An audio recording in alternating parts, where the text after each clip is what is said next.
Baik, adik-adik mahasiswa, jadi pada kesempatan kali ini Ibu akan menyampaikan materi menggunakan media video materi seperti itu. Jadi untuk pertemuan sekarang ini merupakan pertemuan yang sudah dan akan membahas terkait dengan sistem informasi geografis seperti apa yang sudah Ibu sampaikan pada saat kontrak perkuliahan di awal semester seperti itu.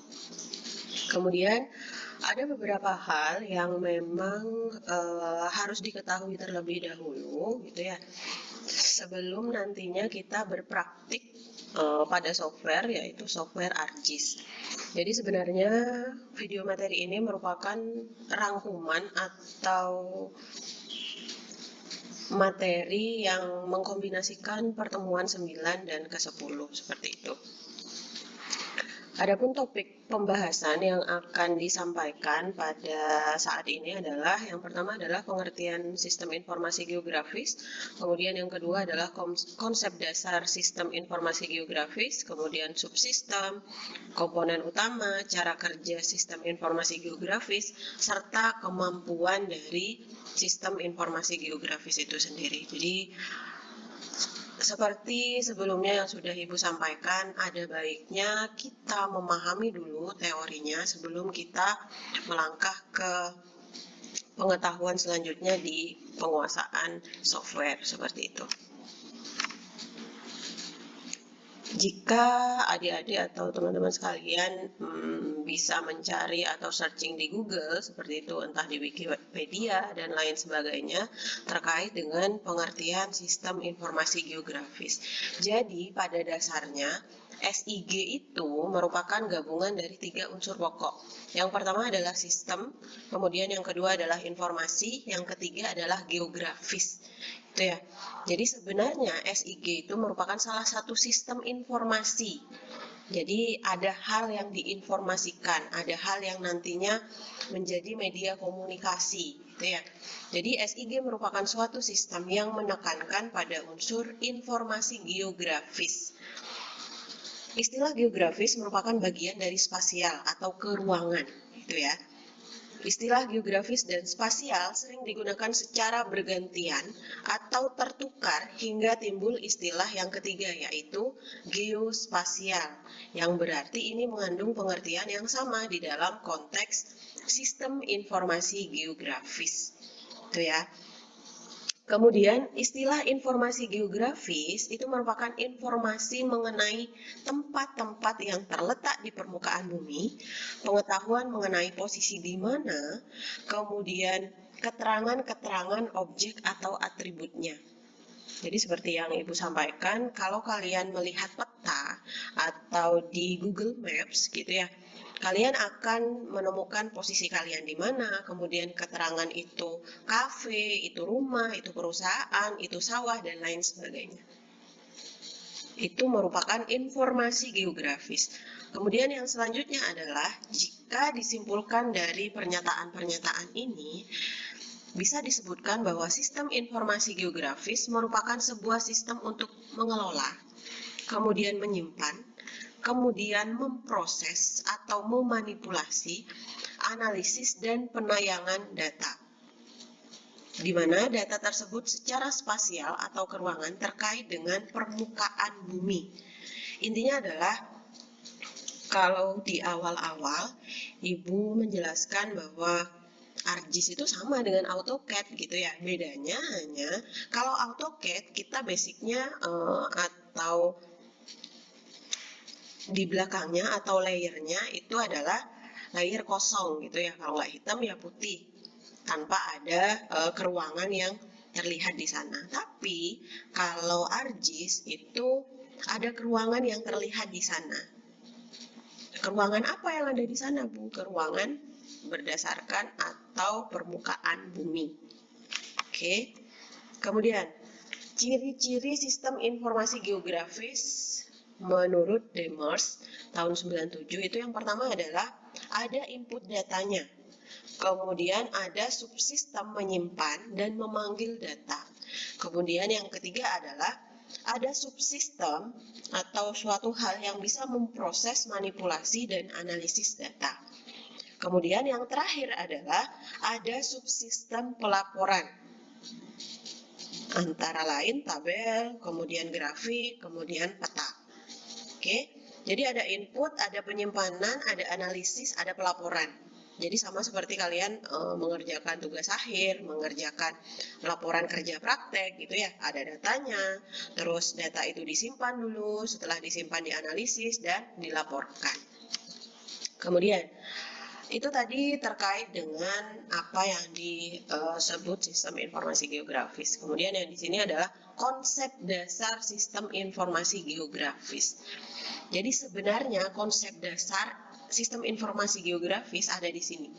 Data itu merepresentasikan dunia nyata. Oke. Jadi dapat disimpan, diproses sedemikian rupa hingga dapat disajikan dalam bentuk yang lebih sederhana dan sesuai kebutuhan. Kenapa merepresentasikan dunia nyata? Karena basic kita atau layer kita gitu di SIG itu merupakan suatu permukaan bumi secara geografis. Jadi itu merepresentasikan dunia nyata. Gitu ya. Pemahaman mengenai dunia nyata akan semakin baik jika proses-proses manipulasi dan presentasi data yang direlasikan dengan lokasi-lokasi geografi di permukaan bumi telah dimengerti. Jadi misal, kalau contohnya peta atau outputnya peta, selain kita menampilkan gambar, kita harus menampilkan simbol-simbol gitu ya. Kemudian simbol-simbol itu harus mempunyai keterangan yang biasa disebut legenda pada peta. Oke. Kemudian pada pertengahan tahun 70-an telah dikembangkan sistem-sistem yang secara khusus dibuat untuk menangani masalah informasi yang bereferensi geografis dalam berbagai cara dan bentuk. Oke. Masalah-masalah ini mencakup yang satu adalah pengorganisasian data dan informasi.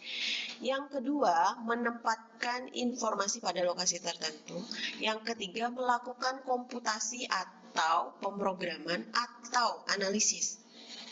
Jadi sebutan umum untuk sistem-sistem yang menangani masalah di atas adalah atau disebut sistem informasi geografis. Jadi dalam beberapa literatur, SIG ini dipandang sebagai hasil perkawinan antara sistem komputer untuk bidang kartografi atau komputer untuk bidang perancangan dengan teknologi basis data. Selanjutnya adalah terkait dengan sebutan umum untuk sistem-sistem yang menangani masalah-masalah di atas itu merupakan sistem informasi geografis. Artinya adalah sistem informasi geografis ini suatu paduan di mana kita bisa merepresentasikan suatu peta gitu ya. Di mana peta itu merupakan alat komunikasi yang mempunyai data-data yang jelas. Jadi seperti yang sudah disampaikan tadi bahwa harus ada simbol, harus ada legenda, keterangan, skala, seperti itu ya. Jadi memang harus memuat informasi-informasi yang memang diperlukan. Kemudian di sini dijelaskan bahwa data geografi itu biasanya kalau di atas peta itu menggunakan simbol garis dan warna. Kemudian elemen-elemen geometri dideskripsikan di dalam legenda. Misalnya seperti yang kita ketahui ada garis hitam tebal gitu ya, ada garis putus-putus, entah itu batas administrasi, entah itu adalah jalur rel kereta api gitu. Sebenarnya kita sudah ada gambaran lah apa sebenarnya yang tertuang dalam peta itu. Kemudian dari apa yang sudah diceritakan gitu ya, sebuah peta itu merupakan media yang sangat efektif, baik sebagai alat presentasi maupun sebagai bank tempat penyimpanan data geografis. Kenapa sebagai alat presentasi? Seperti pada saat kita membuat gambar rencana pembangunan gedung misalnya, itu merupakan alat presentasi. Karena apa? Karena memang ada hal-hal yang dikomunikasikan. Kalau yang dipresentasikan itu adalah gambar rencana, itu artinya yang dikomunikasikan adalah seperti apa sih bangunan ini akan dibangun gitu ya. Apa sih yang ada di dalamnya, entah kolom, entah balok dan lain sebagainya. Sama dengan di mata kuliah pemetaan ini. Jadi nanti akan banyak terkait dengan geografi gitu ya. Geografi itu merupakan apa yang ada di atas bumi kita gitu ya. Jadi akan banyak informasi-informasi yang berkaitan seperti itu. Kemudian dijelaskan pula pada paragraf selanjutnya bahwa peta juga merupakan aset publik yang sangat berharga. Kenapa sangat berharga? Karena itu tadi, balik lagi bahwa hal itu merepresentasikan atau mempresentasikan apa yang sudah dianalisis sebelumnya. Jadi memang sangat berharga gitu ya, karena menganalisis satu peta saja itu memerlukan waktu yang tidak sebentar. Kemudian yang perlu digarisbawahi itu ada di kalimat paling belakang. Jadi bila dibandingkan dengan peta-peta ini, sistem informasi geografis memiliki keunggulan inheren. Karena apa? Karena penyimpanan data dan presentasinya itu dipisahkan. Itu ya. Jadi nanti kalau terkait dengan ArcGIS yang akan kita pelajari selanjutnya, itu akan diminta kita untuk input data. Oke, input data itu datanya dari data sekunder pada saat kita ke instansi terkait ataupun data primer yang kita dapat dari analisis lapangan. Kemudian setelah itu kita harus menyimpannya dan dianalisis pada ArcGIS. Itu ya. Analisis pada ArcGIS setelah selesai kita akan mempresentasikan, entah nanti ibu minta dalam bentuk PPT, ibu minta dalam bentuk image atau PDF, itu nanti dipisahkan gitu ya. Jadi kalian analisis di ArcGIS, kemudian mau mengumpulkan tugas atau mempresentasikan ke ibu, itu kan harus dikonvert dulu. Nah, hasil konvertan ini itu sudah dipisahkan dari sistem itu sebenarnya, karena sudah berbentuk PDF ataupun image. Oke, dengan demikian data dapat dipresentasikan dalam berbagai cara dan bentuk. Ya, jadi tadi contohnya adalah dalam bentuk image, kemudian yang kedua adalah PDF. Selanjutnya kita akan sedikit membahas terkait dengan subsistem SIG, Sistem Informasi Geografis. Kenapa sih Bu ada subnya gitu ya? Jadi sebenarnya kalau kalian sudah pernah menyusun proposal atau TA, itu kan ada yang namanya bab gitu ya. Bab 2 tinjauan pustaka, kemudian subbabnya 2.1 misalnya terkait dengan lalu lintas gitu. Jadi sama juga dengan sistem informasi geografis. Sistem informasi geografis ini merupakan babnya, kemudian subsistemnya itu ada beberapa ya. Di sini dijelaskan secara umum ada 4. Yang pertama adalah data input, data manajemen, kemudian data manipulasi dan analisis, kemudian yang keempat adalah data output. Jadi ini bersatu padu dalam satu sistem yang dinamakan sistem informasi geografis. Jadi apa sih yang diinputkan? Kalau data input itu merupakan subsistem yang bertugas untuk mengumpulkan dan mempersiapkan data spasial dan atribut dari berbagai sumber.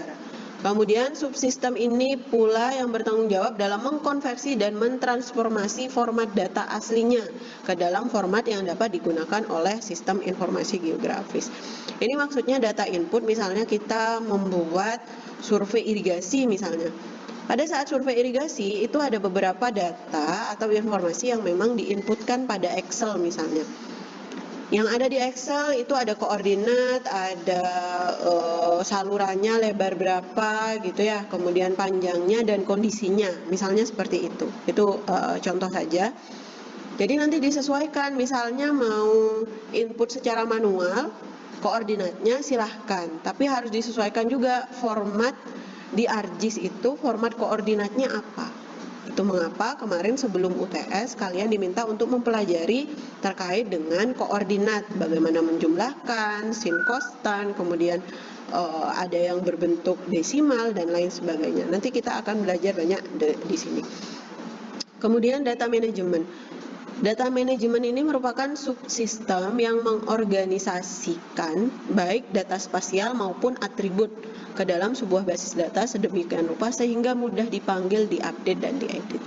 Jadi sebenarnya data manajemen, kemudian data manipulasi dan analisis ini akan erat kaitannya pada menu-menu yang ada di ArcGIS gitu ya. Karena apa? Data manajemen itu bagaimana kita mengelompokkan, kemudian memilih ini inputnya dari menu file kah, menu tools kah. Jadi kedua data ini merupakan data yang memang ada di software ArcGIS. Kemudian yang keempat adalah data output, seperti yang sudah disampaikan tadi, yang Ibu contohkan adalah dalam bentuk PDF ataupun image gitu ya, atau gambar. Kalau di sini dijelaskannya adalah outputnya itu dalam bentuk hard copy berupa tabel, kemudian grafik, peta, ataupun yang lainnya. Jadi sebenarnya ini bisa gambar, bisa juga PDF. Kemudian subsistem sistem informasi geografis itu diperjelas berdasarkan uraian jenis masukan, kemudian proses dan jenis keluaran. Sebenarnya intinya adalah secara umum ada data, ada proses, ada output. Sebenarnya akan berkaitan di situ saja gitu ya.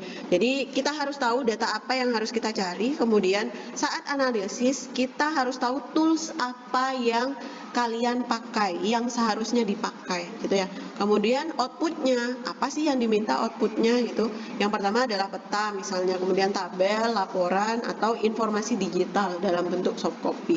Jadi misalnya Ibu menugaskan kalian untuk membuat peta administrasi desa WOM misalnya. Jadi diperhatikan apa yang Ibu minta. Kalau yang Ibu minta hanya soft copy, ya sudah, misalnya soft copy dalam bentuk apa? PDF-nya kah, image kah, atau dalam bentuk aplikasinya gitu, mentahannya gitu. Kemudian diperhatikan juga jika Ibu menginstruksikan yang kalian buat itu harus dalam format 10.5 gitu ya. Ini kan ada beberapa mahasiswa yang memang mendownload atau menginstal yang 10.8. Jadi diperhatikan, di-convert dulu baru nanti dikirimkan. Intinya adalah laksanakan atau jawab soal itu sesuai perintah soal. Jangan sampai ada yang tercecer. Ya, takutnya nanti sudah capek-capek buat, tapi kalian tidak memperhatikan itu sehingga dinilai tidak mengumpulkan karena tidak saya periksa, ya sudah. Nanti nilai tugasnya akan 0. Kemudian, kalau dibicarakan terkait dengan subsistem tadi sudah, intinya adalah ada 3 gitu ya. Ada data, ada proses, ada luaran. Kemudian komponen utama sistem informasi geografis. Jadi yang pertama adalah perangkat keras, tentu ini sudah dibicarakan di awal gitu ya, siapa yang punya laptop dan lain sebagainya. Kemudian perangkat lunak. Pada kesempatan ini di mata kuliah perpetaan, perangkat lunak yang akan dipakai adalah ArcGIS gitu ya.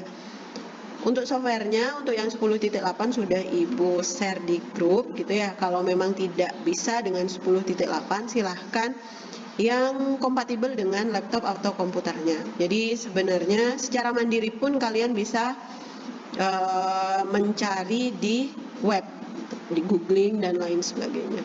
Kemudian data dan informasi. Jadi data dan informasi geografis ini sebenarnya apa sih yang menjadi layer kita, kemudian apa sih data awal yang harus kita punya, itu harus dipunyai terlebih dahulu. Jadi sebenarnya ini sudah disinggung di awal bahwa nanti kita akan bersama-sama atau sudah ada yang buat gitu ya, karena saya sudah menyampaikan di awal terkait dengan akun pada Tanah Air Indonesia. Akun Tanah Air Indonesia itu digunakan untuk kalian mencari atau mendownload data-data awal terkait dengan informasi geografis. Contohnya apa, Bu? Contohnya adalah misal terkait dengan batas-batas administrasi.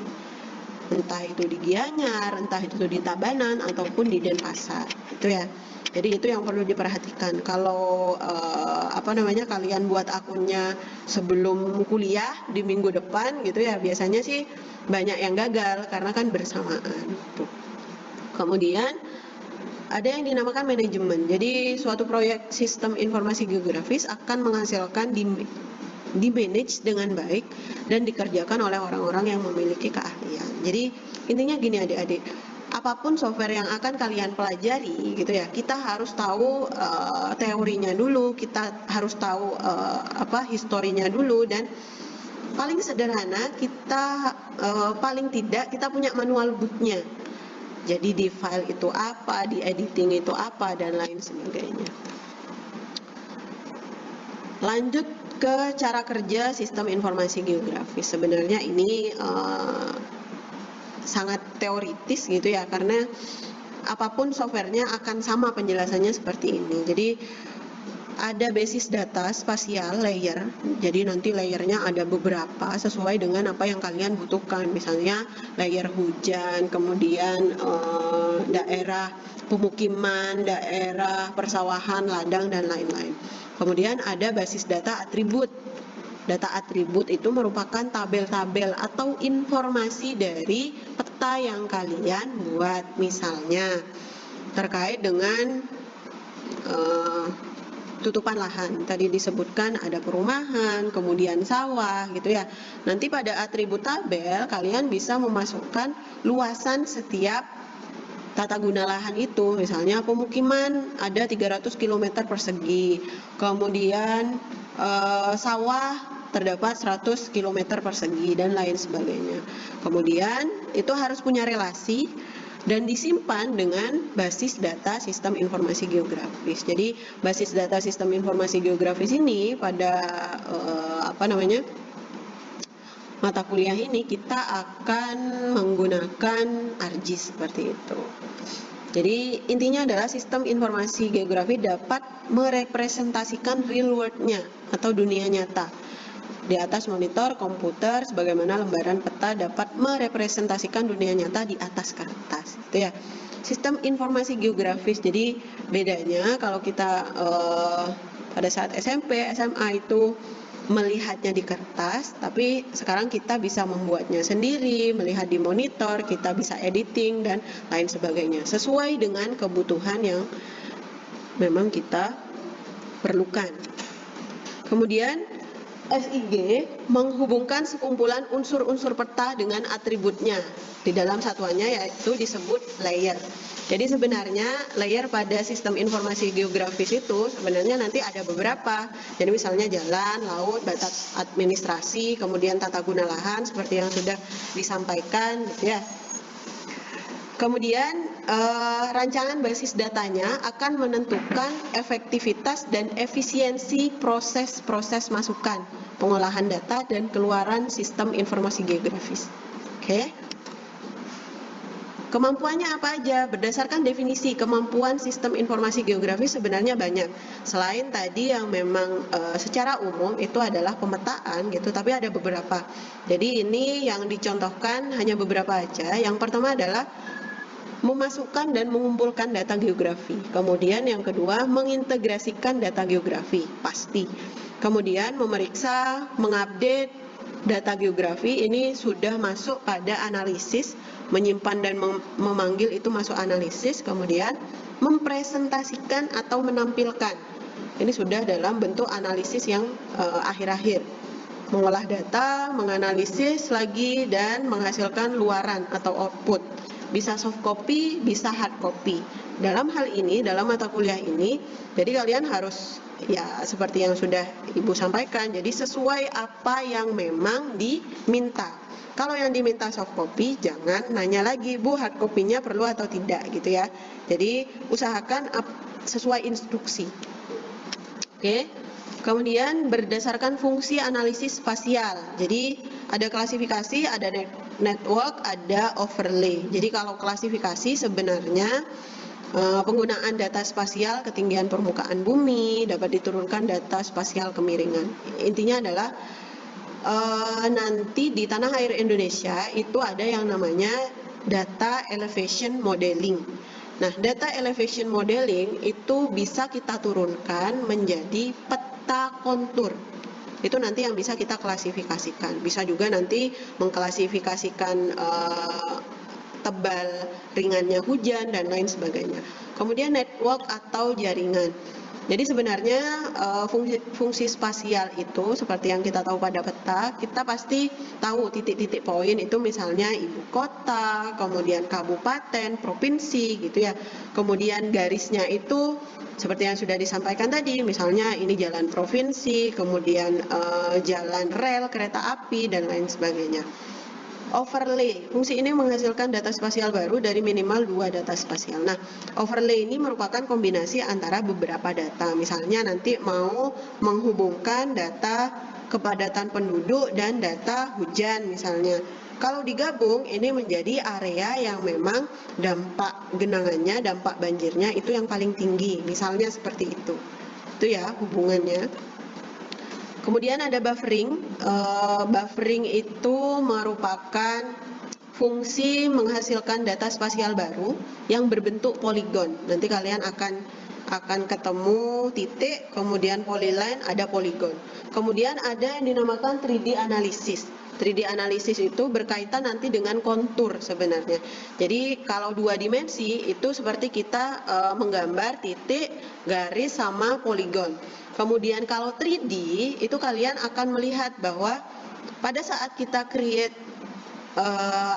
kontur paling tinggi itu akan menjadi bukit gitu ya, namanya juga 3D analisis. Jadi kita melihatnya bukan hanya di bidang datar, tapi seolah-olah ada sumbu Z di sana, ada sumbu tingginya. Kemudian ada yang dinamakan digital image processing. Jadi fungsi ini dimiliki oleh perangkat SIG yang berbasiskan raster. Nah ini nanti kalian akan dikenalkan bahwa SIG itu ada data vektor, ada data raster. Cara yang paling mudah, kalau raster itu foto, gitu ya. Tapi ini bukan definisi yang sebenarnya. Kalau raster itu foto, kalau vektor itu adalah garis, polyline, poligon. Yang biasanya kita bisa create sendiri. Kalau raster, kita tidak bisa create sendiri. Siapa yang bisa create? Yang bisa create itu adalah satelit. Kemudian kalau kita ada drone misalnya, itu yang bisa create gitu ya, yang bisa menciptakan. Jadi kita tidak bisa menciptakan kalau raster. Oke, mungkin sekilas tentang sistem informasi geografis itu sampai di sini. Tapi selanjutnya saya akan membahas sedikit terkait dengan apa yang ada di menu ArcGIS kalian gitu ya. Sebenarnya nanti pada saat saya share materi ini kalian juga dapat ini gitu ya. Jadi bagi yang sudah install gitu, jadi yang pertama itu adalah menu, kemudian tampilan kedua itu toolbar. Nanti kita akan bahas lebih dalam ya, ini hanya penyampaian di awal aja. Yang ketiga adalah table of content. Jadi konten-konten apa atau apa-apa saja yang masuk dalam tab kalian. Kemudian yang keempat adalah map canvas. Map canvas ini tempat kalian kerja, tempat kalian menggambar, tempat kalian mengedit, itu di nomor 4. Kemudian yang kelima adalah katalog. Katalog ini berisikan di mana kalian menyimpan, kemudian disimpan dalam format apa, kemudian toolbarnya apa saja.